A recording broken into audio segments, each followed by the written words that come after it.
addiction thrives in isolation, right? And recovery thrives in community. Right? Well, there's all kinds of community in which you're going to find the different aspects of your life in which you're looking to thrive. Connect with us on the Emotion Wellness Podcast for a transformative journey of human connection. Witness personal stories, improve your mental health education, and acquire valuable resources for optimizing your well-being. Delve into the raw and courageous narratives of individuals who have thrived through adversity, gained clarity amongst the ashes, and emerged with an unshakable mindset. Available on YouTube, Apple Podcast, Spotify, or wherever you get your podcasts. And visit emotionwellness.com for more information. My name's Hamilton Barton. Right now, my title is Vice President of Engagement and Philanthropy for an organization called Lifetime Recovery. It is the place that I went to treatment to start my recovery journey several times. How many several? I probably walked in intake no less than 10. The second time I was enrolled, I was only there for a day because I was super sick and they needed to take me to the hospital. And the problem is the hospital filled me up with a bunch of morphine for 10 days and I wasn't going back to treatment. Right. And so it took me another 5 or 6 weeks before I burned it down again to where I was willing to walk back in the door. But at Lifetime, they don't have a detox. We will eventually, but we don't, and we didn't. So oftentimes when you got to intake, they were hoping that you would give them a clean UA, right? So they say, oh, okay, we're not going to have any problems with them detoxing while they're here. And I could never give them one, right? So I'd get dropped off. And I'd give them a dirty UA, and then I'd drag my suitcase down the road until I could get to a payphone and call somebody to come pick me up. And finally, they just got tired of that, right? Finally, they just said, we don't care. We're not letting you go. We're afraid you're going to die, right? And so to have the opportunity to go back and serve the organization that, started my recovery journey is an honor, How long have you been there? I've been there 14 months. I've been clean a little over 10 years, almost 10 and a half years. You were saying when someone calls for help, the area that you see needing attention is no one should ever be told no. We just need to have an answer. Yeah. Right. So what does that mean for me, right? I'm a for-profit private company in the intensive outpatient, PHP realm. Right. So when the call comes in, and for whatever reason, they're not a fit or financially they can't manage it, what's my responsibility? So let me say this. I have lots of friends in the for-profit world, okay? And I may even piss some of my friends off with this. I love this. Okay. This is what we do. Okay. I see them all the time doing amazing, fun, great stuff among themselves. I work for a nonprofit facility, right? We're state funded, we're county funded, we're federally funded through our federal contracts. You know how many people come and see me and tour me and take pictures of our facility and say, hey, what about you guys? Yeah. How can we work with you? A few, right? They have relationships with each other. If their phone rings, and it happens sometimes, right? They'll call each other and work to try to find a good place for someone that calls them, even if it's not their facility. They'll do that. But not a lot of them call us. And oftentimes we're the answer. Now, granted, oftentimes we're full. We're full. But we're full with the people that come to us already. And we work pretty hard to have solutions to be able to support them in some capacity between from where they're at right now to when we can actually get them in the door, But together, I think we could figure out some solutions. Absolutely. To be better at that. It sounds like, too, what you're saying is that regardless of your program, whoever's dealing with a client or somebody in that program needs to be able to identify quickly other resources. Absolutely. You need to be educated on. We're only as strong as our partnerships. Yeah. Really? I mean, and that's one of the things that I've learned working for a program that was done on the campus of Haven for Hope. And they have 42 partner organizations that office on that campus, aside from Haven. Haven's like the umbrella, right? And there's not really many offices. There's not really many walls.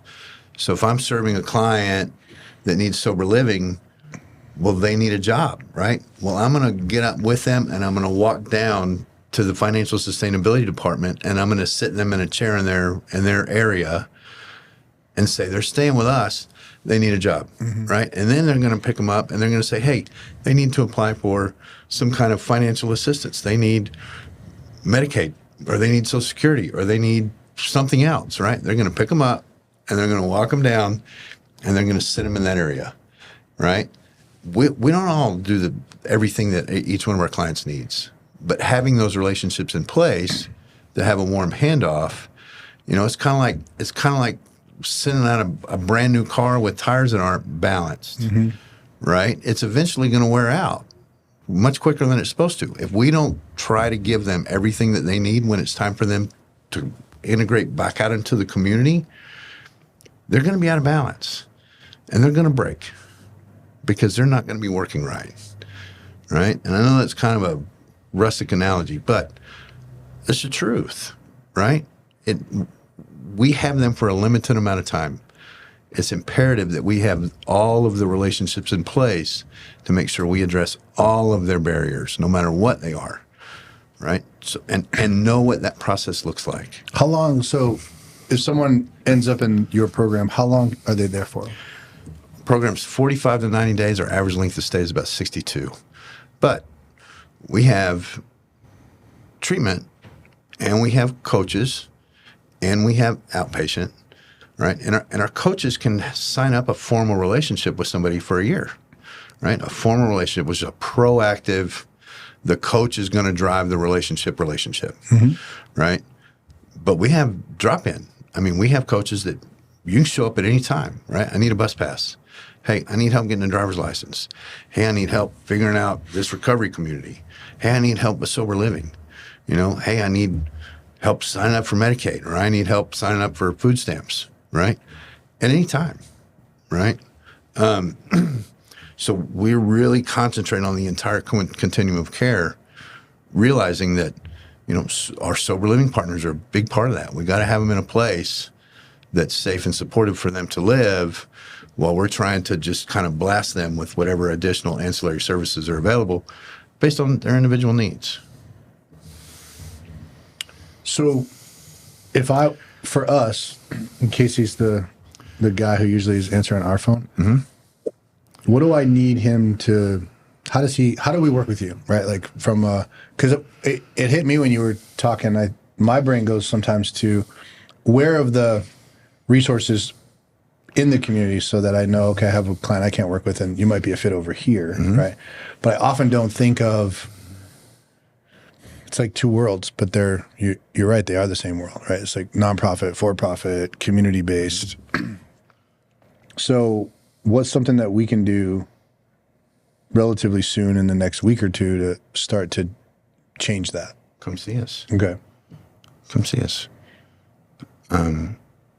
We have ROSC here in town, right? We have TAP here in town.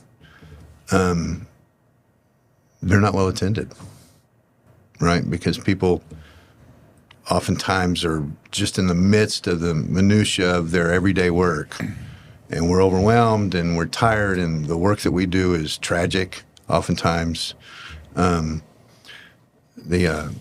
But trying to take a little bit of extra time each week to work on the additional relationships with the agencies or organizations or something that our clients might need, right? They're in crisis. We're not, right? What can we do to be better? I think we could all always be a little better. And if we do that a little at a time for an extended period of time, well, then we're much better prepared. I totally agree. Casey knows because he works with me, but I have a really hard time with the general standard. Let's show up we all know each other. We're going to go to lunch together. I've always had a hard time with that. It felt like a waste of time, or like, what are we doing? Why? Like, I know you. Like, we just pick up the phone and called me. So, and don't get me wrong, I love lunch. Yeah, I get that. But You it know what can I'm be saying. productive. Yeah, Right? What's the point? Right? What are we doing? yeah, exactly. So yeah, I get it. It's like, are we just doing this to be seen? Yeah. And to check off a box for whoever watches our workflow to make sure that we went to enough events. And and I get it. I mean, job's hard. This is a tough gig, you know. Where do you see in the next year for yourself professionally and lifetime? What's the big play? Professionally, I have no idea. I mean, I don't. I didn't know I was going to be here. Yeah, I love that. I really didn't. You know, and I say this, and people are like, "Come on, you're selling yourself short." Right? I don't have a high school education. You know, I mean, I got my GED a long time ago, and I tried to go to college. But class got in the way of my weed smoking, right? I didn't do very good there. It tends to do right? that, yeah. So I wasn't formally educated, you know. So most of the people that get to do what I do today have at least bachelor's degrees, and most of them master's degrees, and some of them have PhDs and stuff. And oftentimes they don't even really know, but they kind of have an idea. I'm much further behind than them, right? I'm just grateful to be here. Yeah. You know, so I don't really have a plan. If I did this every day for the rest of my life, I'd be fine. I'm not sure that that's going to be the case because it hasn't been over the last 10 years. It's continually just grown and surprised me every step of the way. I want to keep helping and trying to not trip over my own feet and get my own way, you know. But Lifetime is we're towards the end of a $18 million capital campaign where we're restoring the original building that Lifetime has existed in since 1969. The building was built in 1930. Oh, wow. So the building's 100 years old, and Lifetime operated in that building for, 55 years, right? Full-time, 24 hours a day, 7 days a week. What's it been recently? Well, it's been Lifetime. It's been our dorm. It's been our dining hall. It was our main group building. It was our TV room. It was everything, right? And so we've just started the remodel on that about 2.5 months ago. We did the asbestos abatement, and now we're gutting the building because we're going to restore that building, and we're going to keep all the architectural integrity and significance of the building and turn it into the place where we put 47 residential women's beds. We've never had residential women treatment. We have women in our outpatient, but we've never had residential women's beds. So we have 2 new men's residential dorms. They're labeled men's, and we can put anybody in there, but that's what's in it right now. We're licensed for 96 beds there. Our average is about 80 to 82. That's what we have the staff, that's what we have the infrastructure and the funding for right now. And 2 new counseling buildings, right? And so once this remodel is done, we'll have almost 150 non-pay funded by the state and the county and the feds client beds. Someone needs help. They go there. They don't need anything other than they want to make some changes and go into the program. That's it. Yeah. And if you were talking about when you went, it was like, the UA test wouldn't allow you in for a little bit. Is it the same now? Is it? Kind of. We have a pretty good relationship with Detox down at Haven with the center. In fact, they came out and saw us last week, and we're always trying to fine tune that relationship. We have relationships with some of the hospitals and some, a few of the other detox facilities around. alcohol and benzos are our two biggest worries, right? We want to make sure that someone doesn't come in to where there's a chance that we're going to have someone experience a seizure or something like that with those. We can kind of manage through with someone who's got a dirty UA for meth or an opiate or something like that, because we know, right? We know that, if you're coming off an opiate, you're going to be real sick, right? You're going to feel like you're going to die, but probably not. So. Yeah, exactly. And an amphetamine, you need to eat and sleep, a lot, real bad. Right. And so we've seen people that have been turned away that we didn't get the opportunity to see again. Right. We want to minimize that if at all possible, because oftentimes we do have a wait list. We don't want them to have to start back over. Right. When it's time. When we're in our addiction, we're suffering. And oftentimes the only time to manage through that suffering is to continue to use. We want to minimize the opportunity for any more possibly permanent consequences for the continuation of use, if we can. It's not perfect. Yeah. Right? It's not perfect. But we're constantly, every decision we make is, and the way that we evolve our programs is what's best for the client as best we can. In your recent, and just in your experience in general, since you have been there, what's something that stands out to you that is like a big win or a success? Like I asked you about what do you see needing improvement, but what do you see going really right? Well, one of the big things I've been working on is wrapping up this capital campaign. When I got there, we had about a $3.5 million lift. And we're there. I mean, we're within $100,000 of that. We're closed. We're going to get that building done. Construction's already started. Really, culturally, as an organization, I've seen a big shift over the last 12 months. Kind of a lot of what I'm talking about right now is client-centered thinking, client-centered serving.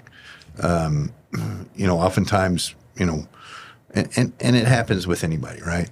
When someone calls, it's who's going to pay for them, right? We still have to get paid. But we're more focused about getting somebody in the door if we can, and then we'll figure it out, right? We're a nonprofit. We have program contracts, but we also have a pretty robust fundraising department, right? Shift some of the fundraising money over, let's get them taken care of, because we know they're not going to teach you this in business school, right? They're just not. But if you do the right thing, okay, you're going to be okay. Yeah. You're going to be okay. What goes up must come down. What goes out must come back. Right? And it's okay. If you get the money, that's great. But if your client's not doing well, that money's not going to come back, right?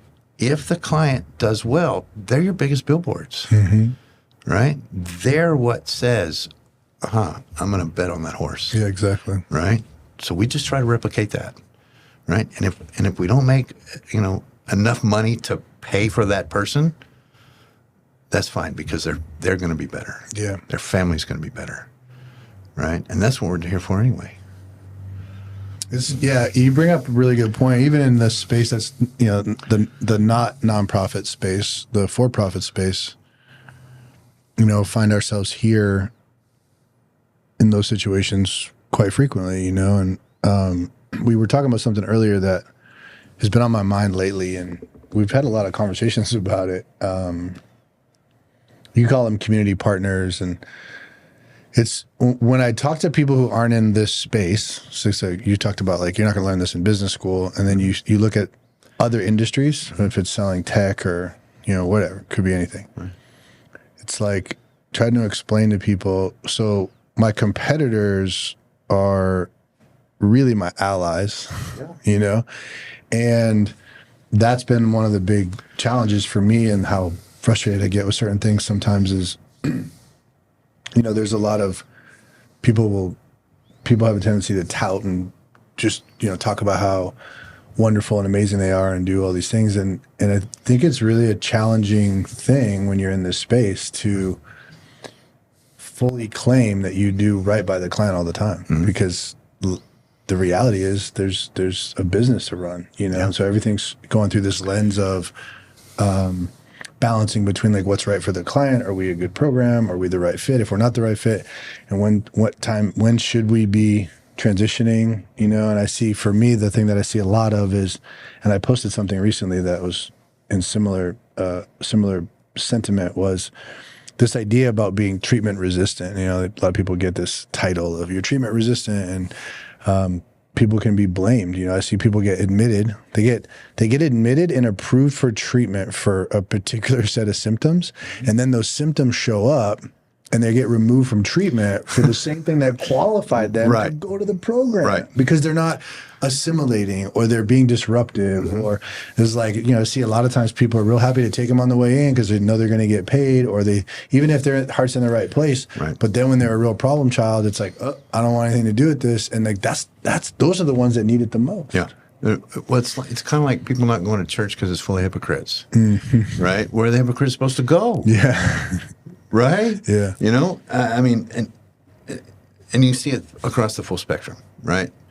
A group of people move into a sober living home, right? It's the best thing that ever happened to them, right? They were destitute. They move in, and then they're in the house 60 or 90 days, and somebody shows up to the door that was just like them, right? Like, you're stealing my food. And they're like, I'm not letting that guy in. Why? Well, because they're doing this and this and this. Well, isn't that what you were doing 60 or 90 days ago? Yeah. You know, yes, I know exactly what you're talking about. It's like the land of second, third, and fourth chances, and then it's really easy to forget. You know, like, oh, now I'm in a different position. Yeah. So that's a challenge that I'm really focused on for myself. Which, you know, one of the reasons when you brought that up about just come see you, it's like, we're going to do that. You know, I really want to lean into challenging myself on a lot of the stuff that, because we're not perfect, you know, by far. You know, what I really want, though, is I want to constantly be evolving. I want to be moving in a direction of, can we make this better, and can we learn from our mistakes? You know.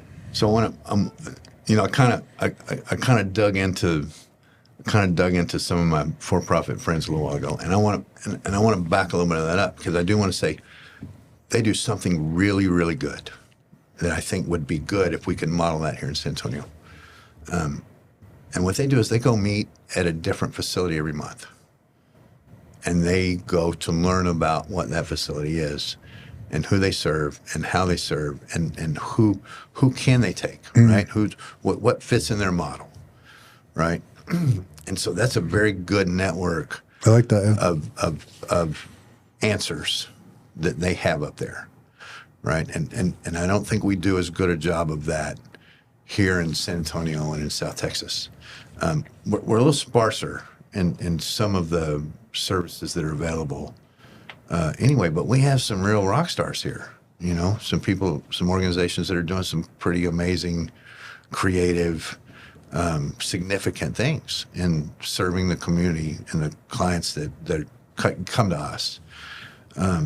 So I think if we could get enough interested organizations, right, and, you know, it doesn't cost that much, right? It doesn't cost that much to, I like the to idea have the for answers, sure, yeah. you know, just to have the answers. Maybe when we come visit you, we could talk more about that. Yeah. Like, it sounds really interesting to me to do something like that. So,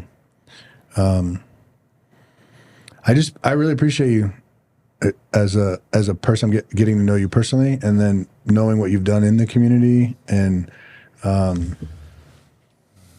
you know, we were talking a little bit earlier about imposter syndrome and some of the stuff that I've experienced with my own storytelling and narrative. And when you were talking about having suffered from it, it makes sense to me that, you know, and you're in a position that normally you need these other things. Yeah, absolutely. And so knowing that I didn't know that about you. So I guess that's what I wanted to say, is that in your head, it may be a thing. Yeah. And you may feel behind in the academic realm. Right. Literally would have never crossed my mind that was the case for you. Not because of your position. It has nothing to do with like the title you hold. It's how you carry yourself, you know, the way that you operate, and the things that you've done. You know, I just talked to a friend of mine yesterday who had a story about falling short in business, and it's interesting this concept of, you know, the lies that we tell ourselves. Yeah. When I say wildly successful, I mean like wildly successful human being in every area. Like, it's not like some people excel in business and they suck in relationships, or it's like fatherhood, husband, like all of it, right? Just crushes it, and then feels, because doesn't have traditional education, didn't go the traditional route, right? We didn't follow the norm, and he has these stories in his mind about being less than in particular venues or around certain people, you know. So you just made me think of that today, and I relate to that a lot. So well, I get that, right? And knowing that I experienced that, I think also helps me treat other people better, right? Because I don't know what's going on inside there. Yeah. You know? How do you, I guess I'm curious for yourself, how do you manage that that story? A lot of the clients that we serve, right, especially substance use disorder patients, it's a big thing. Shame, guilt, the story that we have, and we look at ourselves very differently than we really are. So how do you manage that for yourself?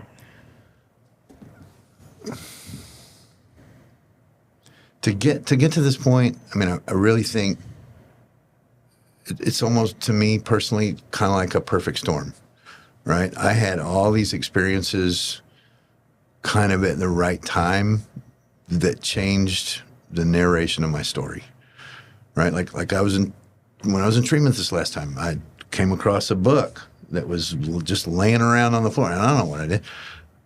I'm not a big book reader. I mean, I am more now, but I wasn't then. I don't know what made me pick it up, right? And maybe it was the color. It was the blue. I like the blue. Yeah. I picked it up, and the title of the book was The Kid and the CEO, right? And it was an interesting story about a young guy that was in jail for a minor crime or whatever, but there was a guy who came in and brought in the purpose-driven life study group, right?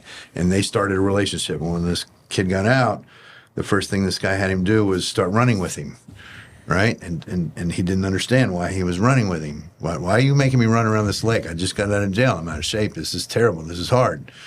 And the kid the mentor guy tells him, because people have esteem do esteemable things, right? Well, that locked, right, at the right time, to where everything I do since then, that's part of the foundation, right? Why do I need to do this? Because it's going to make me feel good about myself, right? I'm never going to feel good about myself sitting around wishing I felt good about myself. Yeah.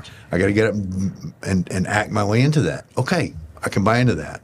That's part of the foundation. That's part of those things. And then having the opportunity to kind of build some things on top of that. So then I read another book called The Go-Giver, right? That's a great book. Right? Yeah. And that taught me, right, that generosity is effortless, but accumulation is exhausting, right? Well, okay, so I need to do something that's esteemable.